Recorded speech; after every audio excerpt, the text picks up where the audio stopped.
नमस्कार। शब्दकोश के जनसरोकार में आपका स्वागत है। मैं मोहनलाल मोदी आज एक ऐसे अतिथि से आपको रूबरू करूंगा जो कांग्रेस की वरिष्ठ नेत्री हैं। अनुसूचित जाति विभाग जो कांग्रेस का प्रकोष्ठ है उसकी आप मध्य प्रदेश की उपाध्यक्ष हैं। ये है श्रीमती बिंदु सिंह। बिंदु सिंह गुना मध्य प्रदेश में जो विधानसभा क्षेत्र है 29 इसका विधानसभा क्षेत्र का नंबर है।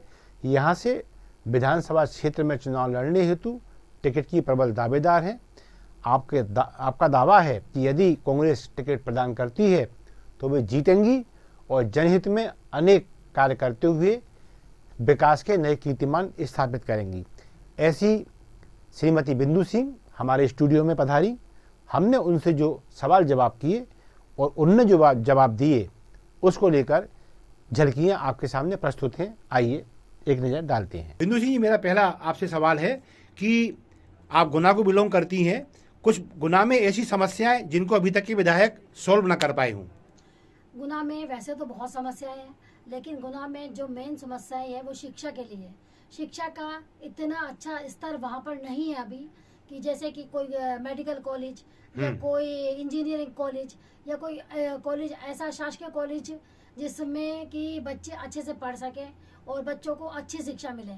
क्यों हमने देखा है कि जैसे इंजीनियरिंग कॉलेज है या मेडिकल कॉलेज है तो गुना से छोड़ के बच्चों को बाहर जाना पड़ता है। हर बच्चों को भोपाल, इंदौर, ग्वालियर इधर जाना पड़ता है। इसलिए हम चाहते हैं कि एक मेडिकल कॉलेज और एक इंजीनियरिंग कॉलेज गुना को आवश्यक बहुत ही ज़रूरी है इस समय। गुना एक बड़ा जिला मुख्यालय है। आसपास से कई जिले ऐसा मेरी सूचना मिली है निर्भर रहती है गुना जिले पर। क्या यूनिवर्सिटी के लिहाज से आप परिपक्व हैं या मेडिकल आपको यूनिवर्सिटी चाहिए आपको भी? नहीं, बिल्कुल भी हम इससे सहमत नहीं है कि गुना में इतनी फैसिलिटीज है। गुना में सिर्फ आप बीए तक ही कर सकते हैं। बीए एमए कर लिया आपने तो बस इतना ही आप पढ़ सकते हैं। अगर आपको डिप्लोमा करना है या इंजीनियरिंग करनी है या मेडिकल के लिए आपको नीट की परीक्षा के लिए तैयारी करनी है, ऐसा कोई खास गुना में हमारी अभी सुविधा नहीं है। अभी आपके यहाँ विधायक गोपीलाल जाटव हैं, उनके बारे में कुछ कहें? उनका तो बस सिर्फ यही कहना है कि उन्हें तो शिक्षा की तरफ तो उनका कोई रुझान नहीं लगता। अच्छा। कि अभी तक जब वो 20 साल से बीजेपी की सरकार है तो उनको अभी तक देखना चाहिए कि शिक्षा के लिए गुना में पूर्णतः सुविधाएं और बच्चों को बाहर जाना ना पड़े, हमारे गुना में ही सुविधाएं मिले उनको। तो इसके लिए उनको करना चाहिए था। अभी तक उन्होंने ऐसा कुछ कार्य नहीं किया है। तो नहीं कर पाए, इसका कारण क्या है? उनका कारण हो सकता है उनकी शिक्षा की कमी। ऐसा हो सकता है। अच्छा, आपकी एजुकेशन? मेरी एजुकेशन है, मैंने ग्रेजुएट हूँ और मैंने टेक्सटाइल का डिप्लोमा भी किया है। ऐसा कहा जाता है महिलाएं अपने पति पर निर्भर रहती हैं। पति कहता है तो हंसती हैं, पति कहता है तो रोती हैं। नहीं, ऐसा कुछ नहीं है। अच्छा। मैं तो सेल्फ डिपेंडेंट हूँ। हाँ। मैं अपना कार्य स्वयं करती हूँ। अच्छा। राजनीति का हो, घर का हो, बाहर का हो, बच्चों का हो, सब कार्य मैं खुद करती हूँ। मुझे किसी पे डिपेंड नहीं होना पड़ता क्योंकि मेरे जो हस्बैंड है CLI है रेलवे में, तो उनको इतना टाइम नहीं मिलता कि वो घर पे दे पाए। तो मुझे पूरी जिम्मेदारी घर की भी निभानी है और राजनीति की भी निभानी है और मैं उस कार्य में मुझे लगता है कि मैं सफलता से कर पा रही हूँ उस कार्य को। यदि कांग्रेस आपको टिकट देती है तो चुनाव में आपके मुद्दे क्या रहेंगे और क्या आप देखती हैं जनता को दे पाएंगी? देखो, मेन तो समस्या जो है वो शिक्षा की है। ठीक है। और एक समस्या हमारे जो गुना में है रिंग रोड की है। ठीक है। आप देखते हैं कि जैस्तम चौराहे से ही बड़े बड़े ट्रक जो है ना वो निकलते हैं, उनकी वजह से ट्रैफिक जाम होता है। कुछ दिन पहले आपने एक एक्सीडेंट भी देखा होगा कि एक ट्रक था वो जैस्तम चौराहे से जा रहा था तो सामने उनको एक आदमी था वो दिखाई नहीं दिया जिसकी वजह से एक्सीडेंट हुआ है। तो एक रिंग रोड की बहुत आवश्यकता है। रिंग रोड अगर हो तो उससे ट्रैफिक के लिए भी और हमारे जो व्यापार के लिए भी बहुत अच्छा रहेगा। इसलिए रिंग रोड का होना बहुत आवश्यक है। हमारे अम्बेडकर भवन, ठीक है, जो कि हम देखो अनुसूचित जाति से बिलोंग करते हैं और हमें बहुत दुख होता है देखकर कि हमारे भीमराव अम्बेडकर जी जिन्होंने संविधान बनाया, भारत रत्न अब डॉक्टर भीमराव अम्बेडकर जी ने जिन्होंने शिक्षा को आगे बढ़ाया, उनका ही भवन आज की तारीख में इतनी जर्जर हालत में है कि उसमें जाकर आप अगर देखो तो ना तो उसकी फर्श है ना छत है। मतलब वो इस तरह का उसकी हालत हो चुकी है कि कभी भी वो गिर सकता है। तो आपने जैसे बात कही अनुसूचित जाति से बिलोंग करते हैं तो वोट तो आपको हर वर्ग का चाहिए, तो बाकी सभी वर्गों के लोगों से आप क्या कहना चाहेंगी? मैं बस यही कहना चाहूंगी, मैं सबके लिए सबके साथ हूँ। मैं ये नहीं हूँ कि खाली अनुसूचित जाति के लिए हूँ, मैं सब वर्ग के साथ सबकी समस्याओं को लेकर साथ चलूंगी। अच्छा, अब बात ये आती है कि शिवराज सिंह चौहान ने ये लाडली बहना योजना ला दी है और अभी रक्षाबंधन पे कुछ गैस सिलेंडर में भी उन्होंने कुछ मेहरबानी करी है। अब ऐसी योजनाओं के सामने क्या कांग्रेस टिक पा रही है, लग रहा है आपको? ये तो आप बताओ कि जो इन्होंने मेहरबानी की है, वो मेहरबानी जब हो ही नहीं रही है किसी महिला पर, तो मेहरबानी का काम किस मतलब की है? सिर्फ कागजी कार्रवाई या न्यूज चैनल में दिखाने के लिए है।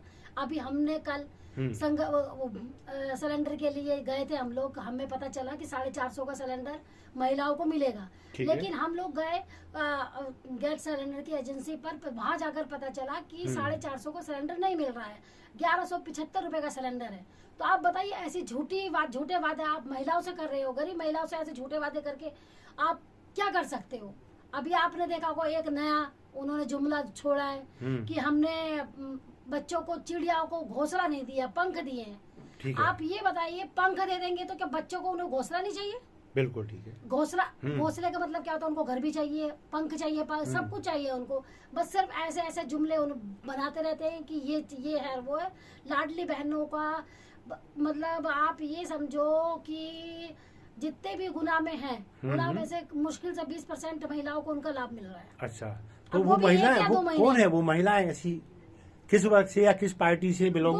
कोई वर्ग ज्यादा नहीं है, लेकिन वर्ग ज्यादा जो है ज्यादा बीजेपी का ही है। अच्छा, वो अपनी महिलाओं को चुन लिया? अपनी महिलाओं को ही ज्यादातर ये सुविधा उनको मिली है। और हमने देखा है नगर पालिका में भी कुटीर की समस्या, हम लोग जाते हैं छोटी बस्तियों में तो कुटीर की समस्या बहुत अधिक है, पर जो वहाँ के नगर पालिका के अध्यक्ष है वो बीजेपी को वाले लोगों को छाट के कुटीर दे रहे हैं। ठीक है। और इस चीज में सभी महिलाएं कहती हैं कि हमें भी चाहिए। तो आप बताइए कि इस तरह का पार्शलिटी जो अगर वो कर रहे हैं तो वो गलत है कि सही है? कांग्रेस की सरकार यदि आती है, जैसा कि आप लोग दावा कर रहे हैं कि सरकार कांग्रेस की आ जाएगी, तब आपका व्यवहार कैसा रहेगा? आप क्या इसमें सुधार करेंगे? मैं जो भी मेरे से कोशिश होगी, मैं पूरी कोशिश करने की करूंगी, नगर पालिका के थ्रू भी और प्रशासन के थ्रू भी, जो भी मैं कर पाऊंगी वो सब कुछ करने की कोशिश करूंगी। और गरीब महिलाओं को कुटीर की और पेंशन की और उनकी जो समस्याएं हैं वो उनको लेकर मैं साथ चलूंगी। लग रहा है सरकार में आ जाएंगे आप लोग? बिल्कुल बिल्कुल आएंगे, 100% आएंगे। नेतृत्व पे भरोसा है आपको? बिल्कुल बिल्कुल 100%। हमें अपने बाबा साहब पे और अपने जयवर्धन जी और दिग्विजय सिंह जी और कमलनाथ जी आदरणीय सब पर विश्वास है। वो एक अच्छी कांग्रेस राजनीति कर रहे हैं और एक अच्छी कांग्रेस को उन्होंने जन्म दिया है कि जो कांग्रेस आज एक अच्छा कदम से आगे बढ़ रही है। तो ये थी हमारे साथ श्रीमती बिंदु सिंह, जो गुना कांग्रेस से हैं और दावेदार हैं विधानसभा क्षेत्र 29 के लिए कांग्रेस की ओर से। आपने बड़ी बेबाकी से सवालों के जवाब दिए, कांग्रेस का पक्ष रखा, आश्वस्त हैं सरकार आ रही है और जनता के दिन फिरेंगे। आप हमारे साथ आई, आपका बहुत बहुत धन्यवाद और शुभकामनाएं, आपकी कामना सफल हो। धन्यवाद, जय हिंद। तो ये थी श्रीमती बिंदु सिंह जी, जिन्होंने शब्दघोष द्वारा रखे गए प्रत्येक सवाल का बेबाकी से जवाब दिया और एक बार फिर ये प्रतिपादित किया कि वे महिला हैं, इसका मतलब ये नहीं है कि वो पुरुषों के बराबर मादा नहीं रखती। उनके हर जवाब ने हमें लाजवाब किया। आशा है आपको भी ये बातचीत पसंद आई होगी। ऐसी किसी और शख्सियत के साथ एक बार फिर आपके सामने आऊँगा। तब तक के लिए आज्ञा दीजिए। नमस्कार, जय हिंद।